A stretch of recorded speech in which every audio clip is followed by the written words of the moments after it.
সকাল সকাল বাজার করে চলে এলাম, এসেই সঙ্গে সঙ্গে একদম ভাত চাপিয়ে দিলাম। নমস্কার সবাইকে, সবাই কেমন আছো? মা কালী তাই খুব খুব ভালো আছো, আমিও খুব ভালো আছি। এখন থেকেই ব্লগটা স্টার্ট করলাম। ঘড়ির কাটা বাজে 8:30।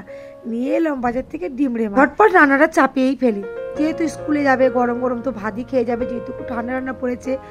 বসিয়ে দিলাম আলু ভাতে শিম ভাতে। হ্যাঁ চলো বন্ধুরা, চট করে মাছটাকে ভালো করে ধুয়ে নিই। তোমরা তো জানো ভালো মতন যে যারা আমার ডেলি ব্লগ দেখো, আমি মাছ ভালো করে ধুই, যতক্ষণ না একদম পরিষ্কার জল বেরোচ্ছে তত করেই ধুতে থাকি। তারপরে মাছে কিন্তু নুন, হলুদ আর লঙ্কার গুঁড়ো দিয়ে মাখিয়ে রেখে দিই। তোমরা কি আমার মতন মাখাও? অবশ্যই কমেন্ট বক্সে জানাবে। আজকের মাছটা ছিল সেই লেভেলের স্বাদ। চলো মাছটা মাখানো থাক, ওই পাশে টুনটুনির একটু টিফিন বানিয়ে ফেলি। অনেক দিন ধরে বায়না করছিল টিফিন বানিয়ে দাও। হ্যাঁ, আমি সময় হাতে ছিল না বলে ওকে টাকাই দিয়ে দিতাম। আজকে টিফিনটা বানিয়েই ফেললাম। ডিম ছিল আর একটা রুটি নিয়ে এলাম আর ডিম টোস্ট করে দিলাম। হ্যাঁ, আমরাও কিন্তু পাউরুটি খেয়েছিলাম চা দিয়ে, তোমাদের দেখাতে তখন ফোনে চার্জ ছিল না, তাই জন্য দেখাতে ভুলে গেছিলাম। আর এরকম ডিম টোস্ট কিন্তু আমার মা আমাকে বানিয়ে দিত ছোটোবেলায়। সেম এরকমই আমার মেয়েকে আমি বানিয়ে দিই, কারণ হচ্ছে স্কুলে বন্ধুদেরকে দিয়ে খাওয়ার মজাটাই আলাদা।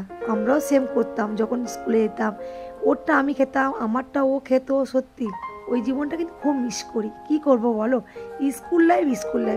যারা স্কুল লাইফটা ছেড়ে চলে এসে তারাই জানে যে স্কুল লাইফটা কতটা মিস করা যায়।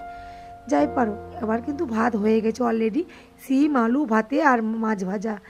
আমার মেয়ে তো খুব খুশি, ডিমের মাছ ভাজা আমার মেয়ের প্রচুর ভালো লাগে। আর এই দেখো খাচ্ছি, আর তোমাদেরকে কি বলছে বলো তো। আমি ওকে জিজ্ঞেস করছিলাম তুই অন্যটা গায়ে দিয়েছিস কেন? ও তখন বললো মাথায় শ্যাম্পু দিয়েছি আর জামাটা ভিজে যাবে বলে, ওই জন্য অন্যটা চাপিয়ে রেখেছি। আর চলো বন্ধুরা, এর ফাঁকে আমি কিন্তু রান্না বান্না করেই তোমাদের মাঝে চলে এসেছি। খুব তাড়াতাড়ি রান্না হয়ে গেছে। ঢেঁড়স আলুর তরকারি, ডিম ভাজা আর ডিম রে মাছের ঝাল। আর এই যে মাসি, এটা হচ্ছে আমার জার মা। আর যার মা আমাদের সঙ্গে গল্প করতে করতে আমি মাসিকে বললাম মাসি চলে এসো, দুজনে একসাথে মজা করে খাবো।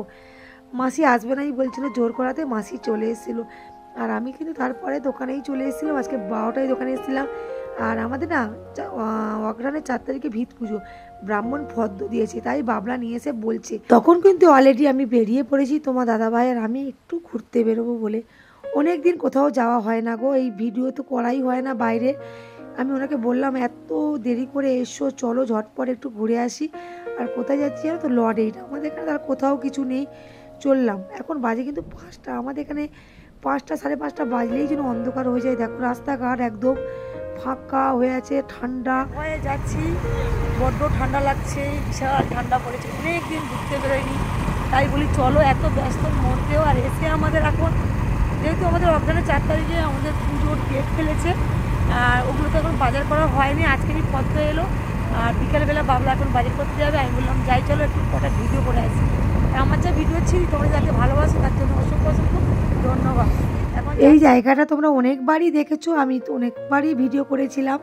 আর আমাদের এইখানে প্রচুর লোক ভিডিও করতে আসে, কিন্তু ব্যাড লাগ এবারে আসাটা। এই ঠান্ডা পড়েছে, বাড়ি চলে যাচ্ছি। এই তারাও না, ভালো লোককে নিয়ে এসছি ভাই, খালি দৌড়চ্ছে। দেখো দেখো পালিয়েছে, একে কেন নিয়ে এসছে আমি নিজেও জানি না, আর কেন যে এর সঙ্গে ঘুরতে এসে সেটাও আমি জানি না। এলো নিজের মতন একটা পান খেলো, খেয়ে যে দৌড়ে দৌড়ে পালিয়েছে। দেখো ওই দেখো, বলো তোমার কি একটু দাঁত ইচ্ছা করছে না? কি ঠান্ডা পড়েছে কিরকম দেখো। আর চলো আমরা এখন গাড়িতে উঠে পড়ি। আর একদম পুরো অন্ধকার, বেকার এসছি গো। মানে জায়গাটা সব বালি কাটা হচ্ছে তো, মানে সামনে যেহেতু সাগর মেলা তার জন্য। আর ভাবছিলাম যে অনেক দিন পরে বেরোই, কারণ আর বেরোনোর টাইম পাচ্ছি না, আর টাইম পাবোও না, যেহেতু অগ্রহায়ণ মাস কালকে থেকেই পড়ে যাচ্ছে বলে কথা। মানে একটু ব্যস্ত হয়ে যাব দোকানের চাপে। আর ভাবলাম একটু গিয়ে রিলস বানাই। কোথায় আর রিলস হলো, 2-1টা করলাম, সে যেমন তেমন। ক্যামেরার লোক নেই, যেহেতু দোয়েলটা নেই না, খুব প্রবলেম হয়েছে।